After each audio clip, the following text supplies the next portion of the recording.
Yeah, that's what I'm doing right now, sir. Ah, I think we are live now. okay. I just want to be sure that I am not off network. Okay. Okay. Yeah, good evening and good day, everyone. So you're welcome to another edition of HISF, so which is a platform that actually guide people on how to apply for scholarship, both internationally and locally. So here with me, my name is Raji Wasil. Here with me, I have the Mr. Sherif Olabisi Ogunyemi. So I will just read a brief profile about Mr. Sherif Olabisi. Mr. Sherif Olabisi is a Nigerian biochemist and researcher currently. He is currently doing his postgraduate study in Brazil, and he is a recipient of a prestigious scholarship from CAPES with academic placement at the Federal University of Catalan and Sao Paulo State University. And his research focus is on natural product chemistry. And going by his profile, he earned his B.Tech in biochemistry from Ladoke, Akintola University of Technology, that is Lautech, and hold his M.Sc in biochemistry with distinction from University of Lagos. Mr. Sherif has 5 research publications with additional manuscript that is under review, and his work has spanned through natural products, toxicology, and drugs discovery. He is also a very dedicated mentor, actively guiding students towards fully funded scholarship opportunity worldwide. So I have with me now, please join me in and welcome Mr. Sherif Olabisi. Thank you very much. We are very pleased to have you here, sir. You have the floor now, sir. Thank you very much, Scholar Raji. Good day, everyone. Thank you for having me at the HISF forum. This is another edition, and I'm happy to be here. So I would like to start by appreciating all the founding members and everyone who has contributed actively to this course. Without taking much of our time, just like I've been introduced, my name is Sherif, and as we all know, this is a mini webinar that is going to focus on study in Brazil for free, a practical guide to fully funded postgraduate opportunities. So, without taking much of our time, I have this roadmap to studying in Brazil for free, which I'm going to run through. And if you have questions, you can have them aside as I explain, so that after the presentation, I can, answer the questions. So to begin with, when we hear about Brazil, what comes to the mind of so many people is, I think, sports. Many people think about sports. Some people think about beaches. Different lifestyles. However, we are here to discuss study. So why should anybody be interested in studying in Brazil? Without taking much of our time, the first strong point here, which is going to be a reason for anybody to think about studying in Brazil, is the fact that they have a strong research culture here. And this is easy to know if you make research about Brazil. For example, they have a number of uh, Scopus indexed journals here, so many that you can publish your papers in. And then when you look at research outputs, implementation of research in their own community and then globally, you will know that they are doing a lot here. For example, this country produces the largest amount of cotton in the world. They also export the largest amount of meat outside. So the agriculture here is strong, and there are a lot of discoveries. Just recently, about 2 weeks ago, I was reading about a master student at UFES, Universidade Federal Espírito Santo, who discovered a new plant, and the plant is even about to go into extinction. So, to cut it short, they have a strong research culture here, and that should be a good reason for anybody who is really interested in studying here to be here. The second point is that it is important to note that the education here in Brazil is free. Yes, at any level. Public education here is free at any level. Whether you want to do an undergraduate program, a master's, a PhD, whatever it is free. And that is an interesting thing. You hardly have this kind of opportunity in so many places. So whether you are a foreigner or you are a Brazilian, the education here is free. The third reason why I think anybody should be interested in studying here is the fact that the healthcare is going to be free for you when you are here. Unlike some other places where you probably would need to have some kind of health insurance, maybe you have to pay from your stipend to do that. In this place, healthcare is free. And that should be a good reason for one to at least that amount that you're supposed to spend on health is going to be something that you can keep. The fourth point, which I believe I should mention here, is about the admission process and the visa processing. I said that I have it here that the admission processing is simple, not in terms of how you apply, but how the process is in terms of how your application is reviewed. Because when you apply, you will notice that the number of documents that you will produce might be more than that you will need if you are applying to, let's say, you're applying to the US, you're applying to Canada. However, the admission process is simpler because the competition is not as much as what you can have in the US and then Canada. And then when it comes to the visa processing case too, you just apply for your visa online, you have your documents sent to the embassy, it is reviewed, and you are granted the visa. So for instance, I did not even know where the embassy is. All I did was to send my documents. So, and this is one thing that should interest anybody to be ready to study here, because you know that the processing is going to be much easier for you. So the fifth point is that there is reasonable stipend here when you come to study. So there's going to be a slide where I'll lay more emphasis on this, so I won't say much on it now. Another point I want to mention here is the fact that the people here are friendly and welcoming. Yes, you will notice it a lot, and it's going to be overwhelming. You will feel like, is there something attached? Where we come from, when somebody is kind of so much friendly to you, you start thinking about, is there something attached?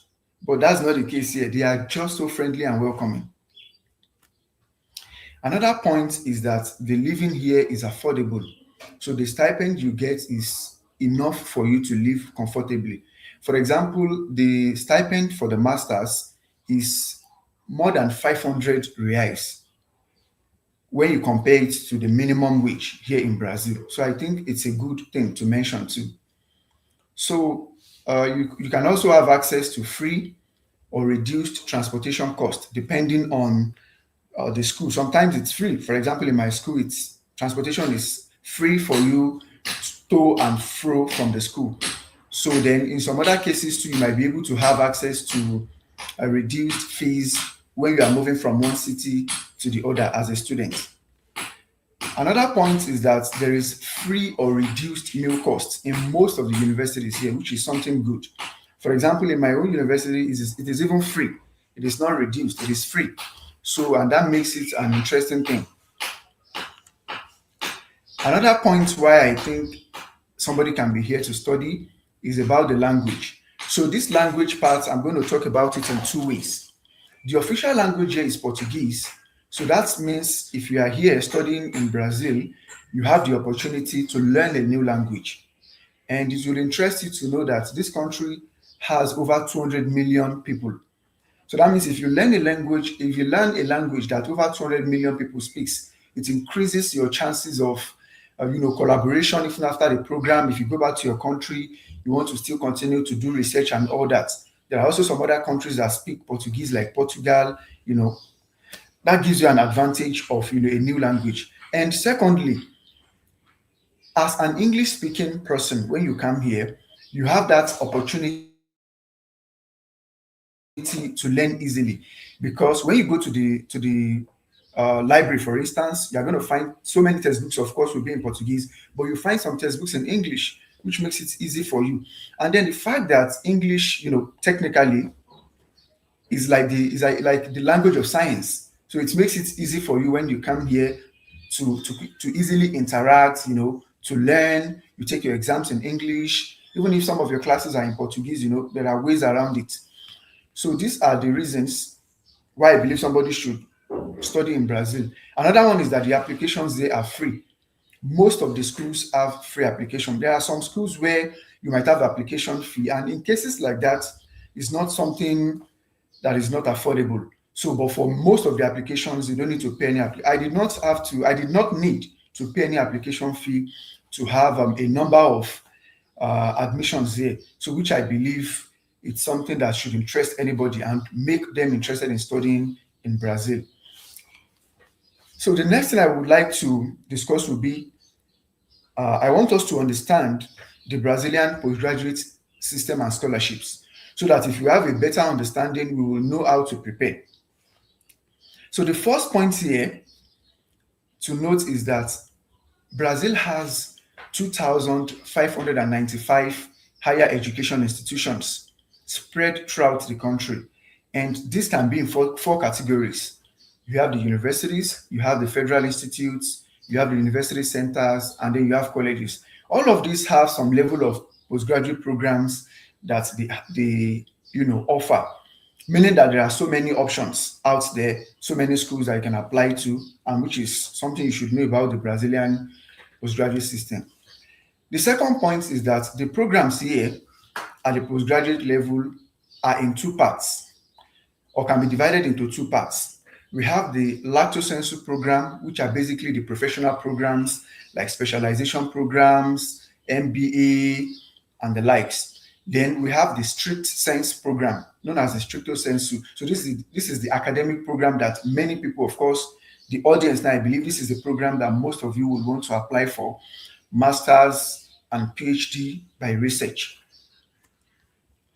So in terms of the duration of the program, for people who are into the lato sensu program, it can take anytime from 6 months to 2 years to cover. And then for the strict sense program, that's the stricto sensu, which is the master's and the PhD that many people will be coming here to do. For the master's, you have 2 years, and then for the PhDs within 3 to 5 years, depending on the mode of entry. There are some schools that can allow you to apply for a PhD with a first degree. I'll get there very soon. So it is important to note that for the lato sensu programs, they are often tuition-based, and scholarships are rare in this case.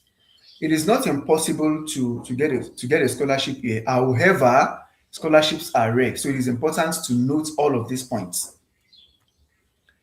Now, just like I mentioned earlier, just to re-emphasize again, because we're talking about the Brazilian postgraduate system, so it's better for me to mention this. That's why I want to mention these points. Note that the public universities here are tuition-free. All the public universities are tuition-free. That means that if you are here in Brazil, you find yourself here in Brazil, and you want to study at a public university, it is free. You don't have to pay anything out of pocket. Then the next thing you just need to consider is, okay, the opportunities for you to get scholarship. So, however, for the private universities, they are generally not tuition-free. However, it's possible for you to study for free in a private university because sometimes there are some calls for application via some scholarship bodies. So if these scholarship bodies include private universities in their plan, then you will be studying in those private universities for free. I hope this point is clear. I'm going to say a number of things about this later. So for the scholarships that are available here, they are provided by different bodies. And you would see at the bottom of my slide that I have 5 kind of icons there. I don't want to bore you with that, but I will now mention it. So the scholarships are provided by CAPIS, so which is the Coordination for the Improvement of Higher Education Personnel. This body does a lot of things. It evaluates programs, it provides scholarship, and does a number of things in the Brazilian system. I am a winner of that scholarship. I won that scholarship just as mentioned by Scholaraji at the beginning of the webinar. So another body that offers scholarship here is the CMPK, which is the National Council for Scientific and Technological Development. So they also offer a number of scholarships to students on a yearly basis. So, and then there is the GCUB, which is the International Cooperation Group of Brazilian Universities. So a number of Brazilian universities came together, and then they started this scholarship in 2022. So they have a number of students that they bring in on a yearly basis. That's international students to come and study here. And all this points to the fact that they have a strong research culture here, like I mentioned earlier. They have a lot of money that they pump into research to fund students, to fund programs. A lot. Sometimes when you come to the universities, you notice that when you are in some labs, your professor might have, interaction with different companies, getting work from them into the lab that you do, and you learn a lot. So this is something I think is interesting. There is also the PEC-PG, which is the Students Agreement Program for Postgraduate Studies. This is also another body that offers a number of scholarships on a yearly basis. All of these scholarships have been won by Nigerians and other people, because I believe it's not only Nigerians that are watching us. A lot of other, students from other countries, from Africa, Mozambique, Angola, South Africa, Ghana. A lot of people are winning all these scholarships. So another one, the last one is the FAPS, which is basically the Sao Paulo Research Foundation. So this one, they have different type of, they have FAPESB, they have FAPERG, they have FAPEG. All of these bodies have a number of scholarships that they release on a yearly basis. So the next thing is I want to talk about, like I mentioned earlier, I said CAPES does a lot of things. So one of the things they do is that they evaluate the strict sense programs. That's the academic masters and PhD programs. On every 4 years, they evaluate them and they give them a score within 3 to 7. Now, you should note that the higher the score, the more ranked the program is, nationally and internationally. For example, if a program has a CAPI score of 7, it means that that program competes effectively not only within the Brazilian system, but globally. That means there are a lot of international collaborations there. The competition is higher there. They have a lot of research that they do here. You as a student will have opportunities to do a lot of internship. The more the program is ranked, the higher the demand that they want from the students. And I think this is something interesting. However, we need to note that once a program has a CAPI score within that 3 to 7, you can always apply. It means that the program is ranked, it is recognized. But the higher the number, the more internationally recognized the program is. So maybe I should leave it that way. If people have questions about that later, I can then shed more light on it. And that's because, it's just like, let me just say this about that point before moving on, about that last point. If you look at the universities in Nigeria, for example, and then you look at the ranking, let's say University of Lagos is ranked as number 1, for example, it does not mean that you cannot have a student from maybe, let's say, Adekunle Ajasin University not being the best overall in the year, or not being a person who has the best research. So sometimes you don't look at those rankings alone. You have to look at the program. Does the program have what you're interested in? Are they doing the kind of research you need? Do they have professors that can give you the quality you need? So that matters sometimes when you are looking at the ranking and all that. So that can be a little bit complex. Let me just move on. So for the application period to the postgraduate programs here, if you want to apply for the GCUB, the application opens around July. Within June, July, it's going to be opened. And then for PEC-PG within August to September. And then if you want to apply directly, that's for direct applications. That one is technically anytime. I said technically anytime because in the Brazilian system, if you want to apply to schools directly, instead of applying under a call, the GCUB and PEC-PG are called for applications by those bodies. However, if you want to apply to a school, you can just go to their website. If your application is open, then you apply.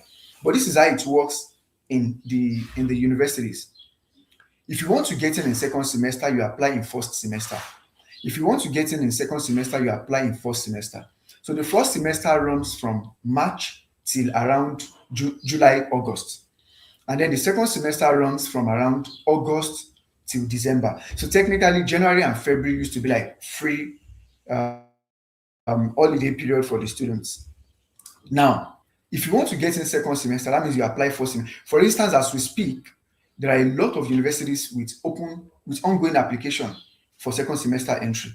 And then at second semester, you have a lot of universities too with ongoing application for first semester entry. And in one of the slides here, I have a number of schools. I can't bring all, but I think I listed about 11 with ongoing application. So when we get there, I'm going to present some of those schools. So technically, if you want to apply directly to universities, that can be done at any time. So for the stipend, if you come here for a master's, generally speaking, what you are going to get is 2,100 Brazilian reais as your stipend. And if it is for a PhD, you will get 3,100 Brazilian reais on a monthly basis. So, and like I said, if you can remember when I started, apart from the stipend, you still have you have opportunities for a number of benefits, like the healthcare that I talked about, free meals, free transportation costs and all that, depending on the school, depending on how you understand the system. So that aside, now for those who are lucky to win the FAPESB scholarship, which is basically the Sao Paulo Research Scholarship, when Scholar Raji was introducing me, he mentioned I think he said Sao Paulo. No, it is Sao Paulo. We call it Sao Paulo. Is a state here in Brazil. So they receive the largest amount of money for research. So they pay a lot. If somebody is lucky to win FAPESB scholarship, look at the master scholarship offers from 3,270 reais to 3,450 reais. For the PhD, you get 5,790 reais to 7,140 reais. So, and I decided to put this and then a link that's going to take somebody to the source, because I noticed that even some of the international students here in Brazil are not aware of this, that they can go for the FAPESB scholarship and then, have something much more than the general stipend. So this is going to be a brief breakdown of the the postgraduate systems and the scholarships that are available in Brazil. So now let's talk about the eligibility criteria and then the requirements to apply to the universities, since we understand the system now. So the first point to note here is that you need to have a relevant degree if you want to apply. Of course, if you're applying for a master's, you need a first degree. That's a B.Sc, a B.Tech, or HND. And if you're applying for a PhD, you would need master's or M.Tech to apply for most of the schools. But like I said, which I'm going to present in this slide again, there are some universities that can allow you to apply for a PhD directly, just as it is done in the US, which means you essentially earn your master's alongside. And I think that is something interesting. Now, in this first point, I wrote with a good GPA, and then that good is in quotes. That is because I think that is relative. If you have a 2-2 or third class, I will never discourage you to apply here. Please apply. Because if you have some other measures of seriousness and scholarship as a student, those ones will even weigh more and bring you in better than just GPA. For example, you have publications, you have some events that you've participated in that are relevant to your program. All of this, just have the proof for all of these things. Because when you upload them while you are applying, each of these will give you additional scores. So it is not just about the GPA. Let me move on. So there are some universities that will offer you direct PhD admission, like I mentioned earlier. We call it Doutorado Direto. For example, UFSM, that's Universidade Federal Santa Maria, Federal University of Santa Maria, University of Sao Paulo, State University of Campinas, Federal University of Rio de Janeiro, Federal University of Minas Gerais. All of these universities can allow you to apply for a PhD directly with your first degree. And sometimes there are just some programs in some universities. So there are some universities that do not have that culture of allowing you to apply to the university with a first degree for a PhD. However, specific programs within the universities can allow that. So when you make your research, you can find some of this. So the third point to mention here is that there are certain programs that may require proof of English or Portuguese proficiency from you, particularly language programs, for instance, might require this.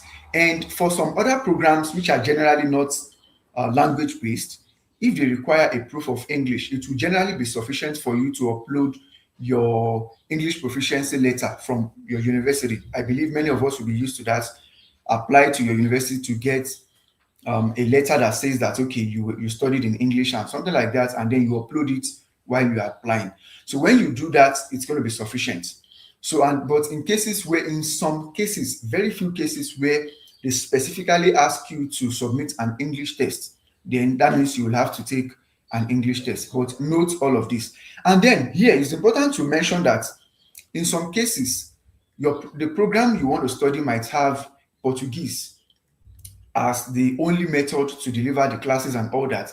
And then they will still allow you to get in, which means technically when you get here, you will have some a period of time, to learn the language, to be able to understand, and then after you must have understood the language, to some extent, then you can start your classes. I know of somebody in that situation, a Nigerian guy who came for a PhD here.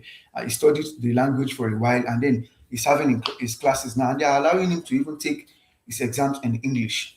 So I don't want to overflog that. So the fourth point is that for you to be eligible to apply for the GCUB specifically, for instance, you have to be a citizen of a country that maintains a diplomatic relationship with Brazil. So generally, you have most of the African countries are here. So I don't think there's any need to start mentioning. For PEC-PG, similarly, you have to be a foreign student from countries with educational cooperation agreements with Brazil. Once you have that, you are eligible to apply. So generally, I want to talk about the GCUB now, the GCUB scholarship program. What are the documents? Because here we are talking about the eligibility criteria and then the requirements. If you want to apply for the GCUB, one, you will need your certificates and transcripts. Two, you will need your curriculum, that you need your CV. This CV can be the standard academic CV, the one with which you apply to other countries like the US, Canada, and others. You can use it to apply. However, I would just advise that you create the Brazilian CV style known as the lattice CV. I'm going to say much about it later, then I'm going to present a slide that will show you a link that can take you to the website to generate your CV. So the third thing is you are going to need your passport, what we normally call international passport. Then finally, you will need SA1 and SA2.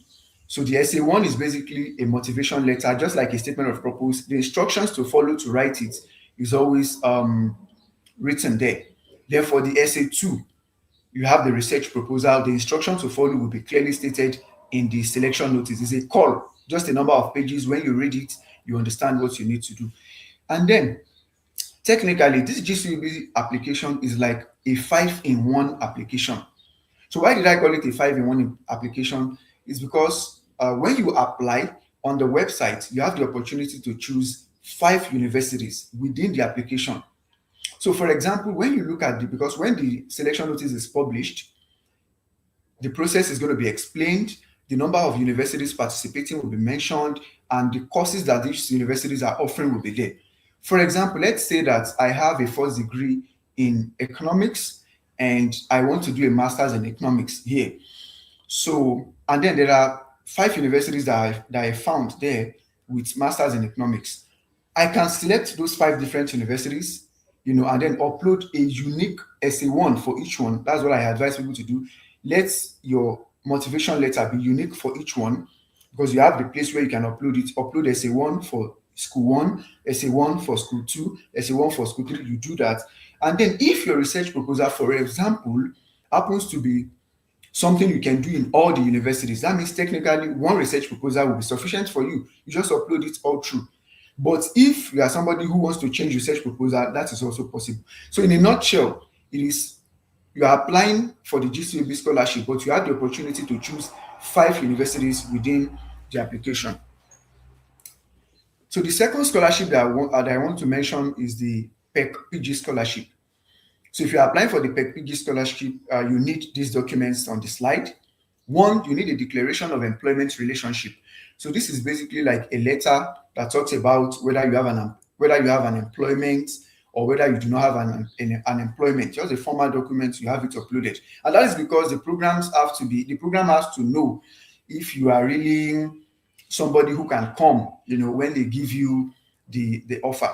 Then the second one is you are going to need a proof of residence. So this proof of residence can be just your utility bill, maybe like your electricity bill, water bill. It can even be your statement of account, something that shows your address. So the third one is you are going to need your academic certificates. Then 4, you need your identification documents. Identification documents here simply means your passport.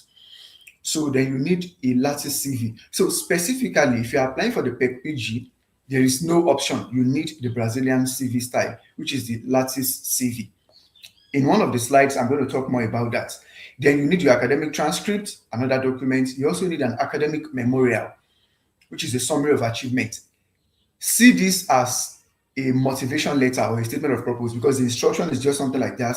You want to talk about your motivation for coming for the program. You want to talk about your past experiences. You want to talk about why you are choosing the school. You want to talk about, excuse me, you want to talk about, what you want to do after the program. So that is it. Then finally, you need a research proposal.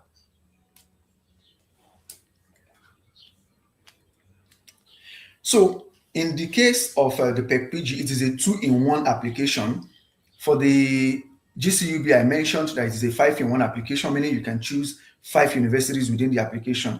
But for the PEC-PG, it is a 2-in-1. That means you have the opportunity to choose 2 universities, and then while you are applying on the website.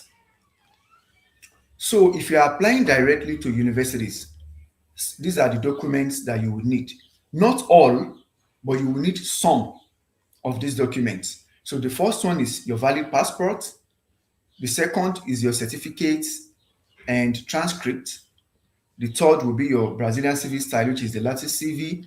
Then 4, research proposal. This is not something general. That research proposal, if you're applying directly to universities, sometimes the program might not need you to apply with a research proposal. For instance, my PhD admission at São Paulo State University was without a research proposal. So what I did was I applied and I did an exam, and then I had a passing score, and then I got the admission. So it is not that you must need research proposal. I think it depends on the program, it depends on the school. But note it as one of the things that you would most likely need when you are applying. So another document will be your letter of recommendation and statement of purpose. This is also not general. For example, all of the places that I applied to, I did not need to make use of a letter of recommendation and then statement of purpose, but I've seen programs in some schools that might require this. So note it that you might need a letter of recommendation and then statement of purpose. Now, this part of not needing letter of recommendation by all the programs or all the schools is something that I believe is interesting, because I noticed that when I interact with some people, one of the challenges they have with applying for graduate studies is the fact that they probably do not have people who can write letters of recommendation for them, or probably at some point they did not have good contact with their professors again, something like that. So that means there are options for you when you apply directly to universities here. Another document is the CPF. I'm not supposed to have this there, but I had to put it there because you will likely see it in some of the schools, and that's why I'm having it here. That's the Brazilian individual taxpayer number. I don't know how anybody is going to get CPF if you do not have an admission here. So technically, it means when you see that a program needs CPF and you are not already in Brazil, you cannot apply. But for people who are watching us, who are already in Brazil, who want to apply and they already have their CPF, then they can specifically target this kind of programs and universities. So it is school specific, like I have it here. Then finally will be authenticated copies of your documents. Now, this authenticated copy of document, let me just quickly say one or two things about it, because some people might not be aware of it. If you are applying to countries, I think outside of the US, Canada, and UK, you would most likely need an authenticated copy of your academic credentials from Nigeria. That's the certificates and the transcript. And sometimes like some personal documents like your birth certificate and marriage certificate. But if you're applying to schools, generally the authenticated documents that they're talking about will be your certificates and transcripts. So, and I can remember, thanks so much, Professor Luke Gaff, for sharing a document recently on the HISF platform that gives that explains the fact that getting these authenticated documents from Nigeria now is now something that you can do online. This is automated. You just go online, you apply, upload your documents, and then they do it for you. So I think before then, what normally happens is you will have to apply online, then you take your documents to Abuja and have it authenticated at the Ministry of Federal Ministry of Education, and then the Federal Ministry of Foreign Affairs. But now you cannot do all this online. So these are the documents that you are likely to need when you want to apply to universities directly. Note that you will not need all in one application. You just need a number of it. For example, like I said in my case, in one of the schools where I got a PhD, I did not even need a research proposal. And then in some other schools, I did not need LOR, I did not need SOP. So, but these are all the documents that you are likely to meet as some of the things you will need when you are applying. So now since we understand we now have an idea about the the postgraduate system. We know the eligibility criteria. We know what we need to apply. Now let's talk about the selection process. When you apply, what happens to your application? So if you apply for the GCUB, which I referred to as the International Cooperation Group of Brazilian Universities, so these are the things that you're likely to notice. Not likely to notice. These are the things that will happen. The first thing is that there's going to be a document consistency analysis of your application. So that means after you must have applied, uploaded your SA1, uploaded your SA2, your certificate, transcript, and all of those things. So when your application is received by GCUB, the first thing they are going to do is they look at the document consistency. Did you upload what you're supposed to upload here? Is everything okay? If everything is fine, then you move on to the next stage, which is the analysis of merits and admissibility. So in this case, what GCUB does is your application is extracted from the system and then sent to those universities. Don't forget that I said this is like a 5-in-1 application. So that means if you chose 5 universities within, note also, it is not compulsory for you to have 5 universities before you can apply. If within the application system you are just interested in applying to one school, you can apply to one. There is a case of somebody who did that here and then she got the admission. So you do not have to apply to all. But let's say you apply to all. What they do is they send your application to all of these schools, and then the universities will analyze, look at your documents, and if they notice that you are okay, they offer you admission. So what happens if you have more than one admission, for instance? The final classification happens. So GCUB will use their discretion to select one for you so that other slots can be for other students. So this is going to be the technical thing that happens when you apply via the GCUB. Now, if you apply for PG, which I mentioned as the Student Agreement Program for Postgraduate Studies, in this case, these are the stages that your application will go through. The first one is they will look at your compliance with the minimum requirement. So if they look at your application and notice that you have complied, you have the minimum requirement that is needed to apply, your application moves to the next stage, which is looking at the relevance of the course that you have selected to the research that you have proposed. Don't forget that you are going to need a research proposal. So they are going to look at the research proposal. Is it in line with the program? Is it something you can achieve within the period that you have written that you want to achieve it? And if that is fine, then they look at your academic background, your research experience, and professional experience. So after all this, they are going to make a decision about your application, and then you receive the decision. They are not going to even send it directly to you. You just go to their website, they publish the list of accepted students, accepted applications, and those that are rejected, you are going to see it there.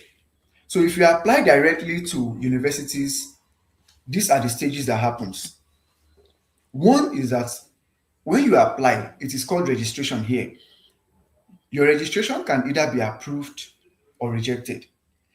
If your registration is approved, you move on to the next stage. If it is not approved, you have the opportunity to appeal. And that is one thing I love about the education system here. They don't just give you a decision and say it's all. If anything happens, they will expound to you in details the reason for that thing. So if you apply to a school and your name is not published as part of the students whose applications have been accepted, you have the opportunity to appeal. So the selection notice is going to state the instruction to follow for all this. And there are people who make appeals and then they get accepted after the appeals. So that's the first thing that happens. You register, you are either approved or not approved. If you are not approved, you have the opportunity to appeal. Then the second one is that you are likely, if it is the case where you applied to a program where you submitted a research proposal or a pre-project, you might be asked to do a presentation of this just like an online presentation. After you do that, it is either you have a passing score to move to the next stage or not. If you are not approved here, you still also have the opportunity to appeal, and then the instructions to follow to appeal will be in the selection notice. So that is another thing that can happen. Then another thing that is likely to happen is that sometimes you'll have to do on some exams. It can be online or in person. So if somebody is here in Brazil, it's going to sometimes it can be in person and it can be online. And if you are not in Brazil, of course, you're applying outside of Brazil, it's going to be online. I did exams like that. Um, I did exam like that at Sao Paulo State University, and I also did exam like that at Wefikaji, that's Federal University of Catalão.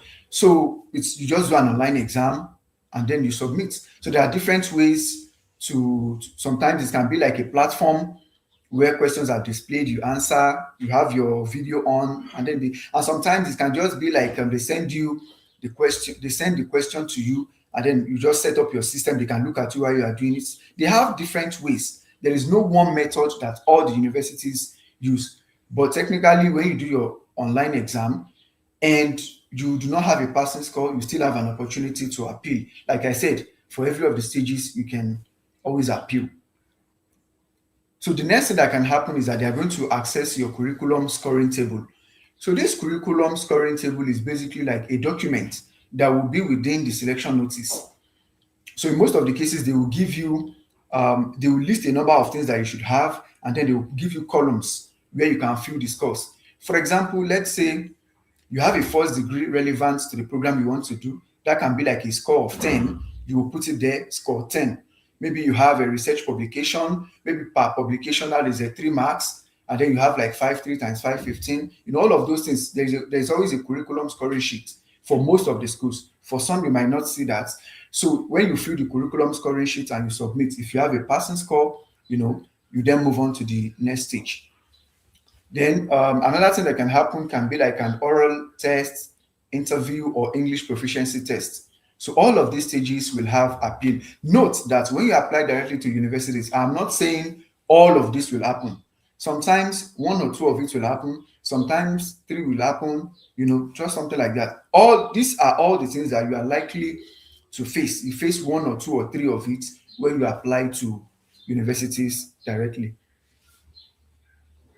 Now, based on all these explanations, understanding the system, knowing the eligibility criteria, and then understanding how the selection process takes place, and then my own personal experience. So based on this, I want to list 10 winning application strategies, which I believe if you follow closely will help you a lot in getting in at one go, when you don't even need to start doing on and on, just at once, I believe, if you follow this.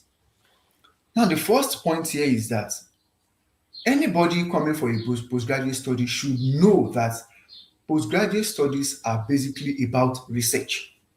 So choose your research area and identify relevant programs and institutions in this area. If you have not done this, many people are interested in studying, at countries where they are going to do good research, but they really do not know that from the scratch they must have a research area. For example, chemistry is not just chemistry. There are a lot of areas. Economics is not just economics. There are a lot of research areas. So you must have a research area that you are interested in. And then the programs that you are choosing, the institutions that you are choosing should have, research lines that can help you do that research. That is going to help you a lot. So that's the first thing you need to do. Choose your research area, then identify programs and institutions that you can apply to. Keep them somewhere in your spreadsheet. Now, the second point is that you should download and review past selection notice of that program you want to apply to, so that you can understand the process. What are the documents you need to apply? And when you apply, what are the stages that your application will pass through? All of these things that I've explained, you then have a clear picture of it by the time you download a selection notice and then read it. So the third thing is that, sometimes you can read information and then still have questions. When you have questions based on the things that you've read on the website or on the selection notice, then the next thing you should do is to send messages to the program coordinators. Their emails are always there on the website. Sometimes their phone numbers can be there. If you are convenient making a call direct, you can tell them you want to make a call and you discuss with them. So make sure you clarify any doubts you have. So when you do that, that means you are clearing your path. That is an action plan towards achieving your goals. You don't just apply blindly. So this is a third point that I will strongly encourage anybody who wants to apply to follow.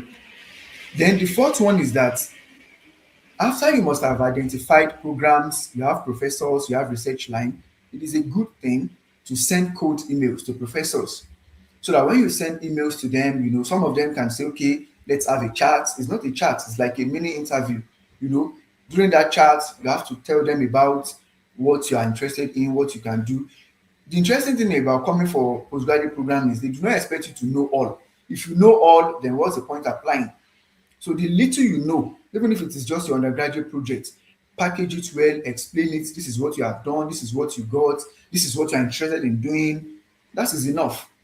And for most of them, they already have an idea about you already. So by the time you apply, I think things get much better for you. So send cold emails and then prepare for interview anytime professors like that say, okay, can we have an interview? So then the next thing is, I'm going to advise anybody who wants to apply to study here to apply to multiple programs, because there are opportunities to apply for all this without even paying anything. So why won't you explore those opportunities? The GCUB is there, the PEC-PG is there, which are public calls, and then direct universities are there, which you can just go to any university's website, look at it. Okay, they have an ongoing application, they have your program, and then you apply. Another winning strategy would be to have experienced mentors review your application document. So at this point, I'm going to appreciate Scholar Akintola, Habib. I'm going to appreciate Scholar Professor Lugaf and others who have always, actively assisted people in reviewing their application. And that is also one thing I do too now. So when you have people with experience review your application, they will give you feedback that will improve the quality of that application, and you will have something better when you apply. So when you are just applying, doing everything alone, sometimes you might make some mistakes because you cannot see your own mistakes. It is another person that will see the mistake. So even while you are a student here too, you're studying, when you do some things and you believe you have done it to the best level, you still have to show it to colleagues, show it to professors, so that the mistakes you cannot see, they can also see it. So I would encourage anybody who is really ready to study here to have people who can help them review their application. So another winning strategy would be to increase your visibility on academic and research platforms, because one of the things that will likely happen sometimes when you apply, the professor can just go online and then put your name there. When you type your name on Google and then they search, it shouldn't be that you just see some pictures on TikTok, some enjoying lifestyles, and they are not seeing something about maybe your research, the things you are doing that will make it easy for you to come here. So it's better that you open an account on LinkedIn, you have an account on Google Scholar, ResearchGate. All of this will show that you are truly interested in research. So, like I mentioned earlier, when I was mentioning one of the points, you should create a well-structured spreadsheet that you can use to track your application so that you don't forget, okay, I have seen 10 schools, you have a list of the 10 schools. This is when the application is going to open, this is when the application is going to close, this is when I'm supposed to upload this document. When you have all those things well listed in a spreadsheet, you can have it like a mirror that you look at every day. Okay, this is the next action, this is the next action, this is what I'm supposed to do. That means you are applying like a person who is aware of the process. So another winning strategy would be that you should authenticate your documents early enough at the Ministry of Education and Ministry of Foreign Affairs, because like I said, some of the universities might want you to apply with an authenticated document. So that means in that kind of a case, if you already have your documents authenticated, your own chances might be more, because many people will be applying outside of Nigeria, might not see the need to authenticate their document. They'll just be like, let me apply. But if you are now specifically targeting schools where they need your authenticated documents, that means there will be fewer number of people that will apply. And then the fewer the number of people that apply, the higher the chances that you will get in. Then the final one is going to be that you should learn how to use certain tools that are required for the application process. In order not to take much of our time, because I can see we don't have much time any longer. So what I'm going to do is that in one of the slides, I will show all of the tools that you will need while you are applying. So 10 common mistakes that you should avoid when you are applying.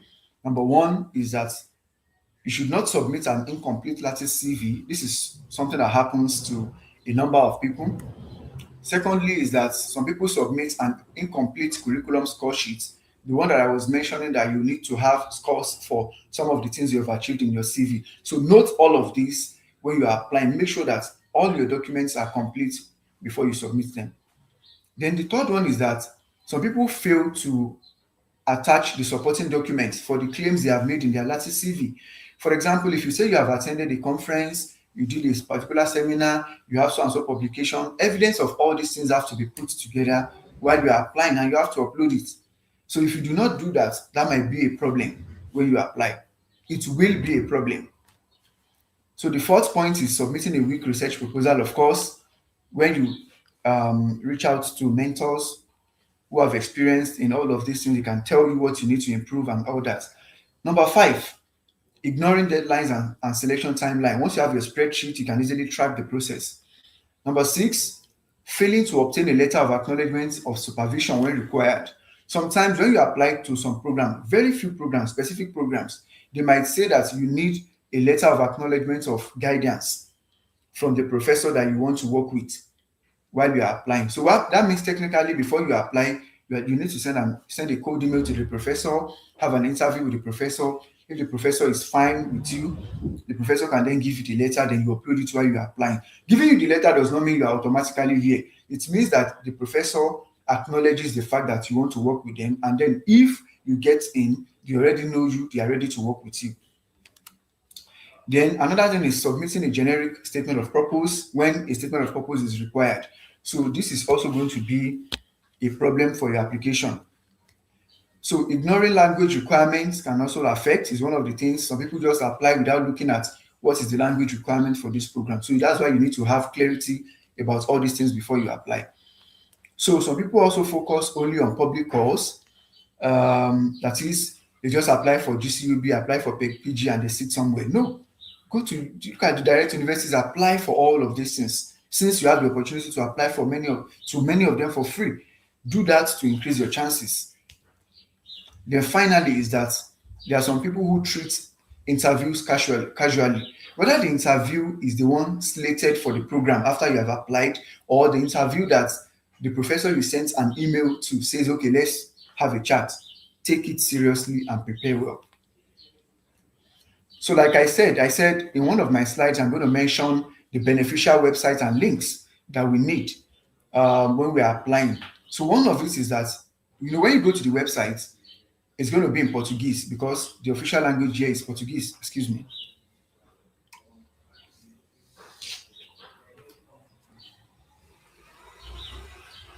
So if you need to translate a document from Portuguese to English, you can make use of these links. Because we don't have much time, I won't be able to. I thought we were going to have much time. I would have clicked on each one, apply them, and use it. But these links, once you click on it, you upload the document. Like let's say you have your selection notice in Portuguese, you can upload it, then you translate it to English so you can read and understand. So to fill a PDF form online, you can easily use these tools. You can use searchita.com, smallpdf.com, ilovepdf.com. All of this will work effectively and they are free to use. So if you need to merge PDF files together, you can also use this, searchita.com, smallpdf.com. You can also use ilovepdf.com. Sometimes you might want to extract some pages from the selection notice and then fill the form separately and upload in a particular place when you're applying. So all of these tools will help you to do these things perfectly. Now, this is the link to the Lattice CV. If you click on this link, it's going to take you to the Lattice CV website. So when you get there, what you need to do is to create an account. When you create your account, you make your CV. After 24 hours, it's going to be published on the website. So you go back to the website and then you have it uploaded. So you have it updated with additional information and then it's going to be full. How many minutes do I have more, sir?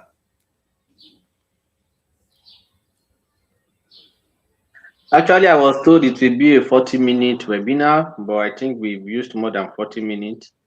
Oh, Yeah. okay. Let me quickly round up. Okay, sir. So this is the link for the GCUB. Just click on it, you get all the information you need. So this is the link for the PG. You get all the information from that. So these are the links that can help you navigate directly to the website of the Federal Ministry of Foreign Affairs and Education in Abuja, so that you can get details about how to authenticate your documents. And this link takes you directly to all the top public universities that you have in Brazil, so that you can start looking. That gives you like a list of all the universities directly, and then you can start exploring them. So this is going to be, let me quickly run through this. So these are links of ongoing application right now. So if you click on any of this link, it takes you directly to the website of the universities, and you can see programs that are currently accepting students, and then you can apply directly to universities. So I don't have much time. Let me leave my story here. Then now we can move on to question and answer. Thank you. And I wish you success in your journey to study in Brazil. Thank you so Yeah. much for having me. Thank you so much, Scholar Sherif. We really appreciate you and thank you so much for your time. We really enjoy the webinar and your presentation. Thank you so much, sir. So I have two questions here while I'm still expecting whether there will be more questions. And the question here I have is how can we get the result of the most recent KPIS evaluation? Oh, good. The easiest way to get the results is to look at it from the website of the program. For example, let's say you want to apply for a PhD in biochemistry at the University of Sao Paulo. When you get to the website of the university, you would see a particular place there where the recent CAPIS rating of the school is going to be mentioned. So that's the best place you can get it. And sometimes an additional way to get it is you can even send a message about that to the program coordinator that you want to know about this. They're going to answer you. So these are ways to know about that. Thank you. All right, thank you, sir. Another question that we have here is there any application fee for applying in Brazil? Does it require any application fee or do you have to make any payment for the application? Okay. Like I mentioned during the discussion, applying for GCUB is free, where you have the opportunity to choose 5 universities within the same application. Applying to PG is free, where you have the opportunity to choose 2 universities within the same application. And if you want to apply to universities directly, there are so many of them that you can apply to without needing application fee. Some will require application fee, but majority of them do not have an application fee. So yes, you can apply without application fee. All right, thank you. And the last question, sir. You mentioned something about getting an acknowledgement letter from the potential supervisor. Do someone need to get a supervisor before applying, or it is after the application has been approved, then you now check the school website and see the lecturers that are available there, sir? Okay, thank you, sir. This is a very good question. Now, this is how it happens. The selection notice gives the A to Z details about the program. So for all the programs, when you look at the selection notice, the professors that are accepting students and in the research line they will be accepting students will be clearly mentioned. So most of the schools and most of the programs do not need that letter of acknowledgement of guidance. However, specific programs, for example, if somebody is applying for a PhD in pharmaceutical science at Universidade Federal Espírito Santo, that's Federal University of Espírito Santo, one of the requirements is that you need a letter of acknowledgement of guidance. So the way it happens is that before you apply, you send an email to the professor you are interested in. The professor is going to respond to you, look at your profile, and schedule like an interview for you. Sometimes they don't even schedule an interview. Once they see your CV and your documents, like certificate and transcript, they might be okay. oh, this person is a potential student, then they will give you, they send that letter to you. So then you upload that letter while you are applying. So it is not that you have to get an admission and then start looking for professor. No, once you get your admission, you have gotten it, then your scholarship comes with it. I don't know if I've answered that question or there's still a part that I've not answered. Yes, I think you've answered it, sir. Sorry, sir. I think I'm getting some other questions there, which I will just put them together. Someone asked that he applied last year for GCUB, but unfortunately he was not selected because he found out that he used his NIN in place of passport. So he's now asking whether that can be the cause of not being selected. Another question here, which I want you to answer together, is I already have a master's degree. Is it okay if I apply for another master's with my degree program? Okay, let me start with that of the NIN. The instruction there is that you should submit your passport. So that means you did not follow the instruction if you are using your NIN. I might not be able to categorically say the NIN was the reason you were rejected, but the truth is that they want you to upload a passport. That might be. So, I cannot say. And, the first thing that happens with the GCB, like I said, is document consistency analysis. So your document is not consistent if you are uploading your NIN. So that's what I would say about that. Then for the person who asked a question about applying for a master's when they already have a master's, yes, that's possible. If you are changing your research line, you can apply for another master's, even within the same program. It is possible. So what matters is that you have a genuine reason. You cannot have a master's in, let's say, chemistry with concentration in, let's say, natural product chemistry already, and then you are applying to the same program again. It looks somehow. So, but if you are changing your research line, maybe you are going to analytical, you are going to some other areas, it's not a crime. You can apply. Yes, it happens, and people get, accepted there. Okay. Thank you. Thank you so much. And sorry, please, the last question for today. What is the minimum CGPA to apply for PhD? And does it require English proficiency to apply? Minimum CGPA, no one can say. Why? The universities don't mention this. Most of them don't mention, except specific programs. But what I would say is that once you have your undergraduate degree with you, whether you have a 2-2 upward, you can apply. Even if you have a third class, provided that you have some other measures of excellence. You have publications, you have some other things, you can apply.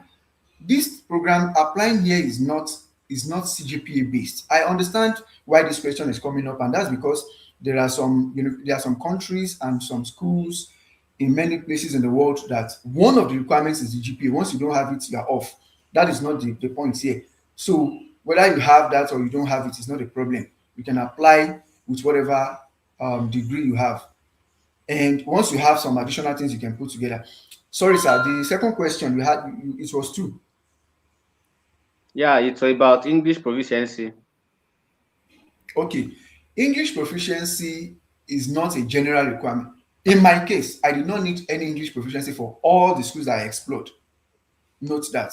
So if a program needs you to submit an English proficiency test, as a Nigerian or as somebody applying from an English speaking country, what you need is basically that letter that you can get from your university to prove that you studied in English. Simple. Except if that program specifically says no, you must submit an English test like TOEFL or IELTS, and that's kind of rare. So that's the case. All right. Thank you so much for your time, sir. I think this will bring us to the end of the webinar, sir. You are highly appreciated, sir, and we appreciate your time, sir. So Thank you, we sir. we really pray that God will guide you in whatever you lay your hand upon. Thank you so much for your time, sir. So Amen. And you too, sir. thank you for joining us, sir, and Mars. And you should watch out for another edition of HISF. And please stay tuned. Thank you so much, sir. Thank you.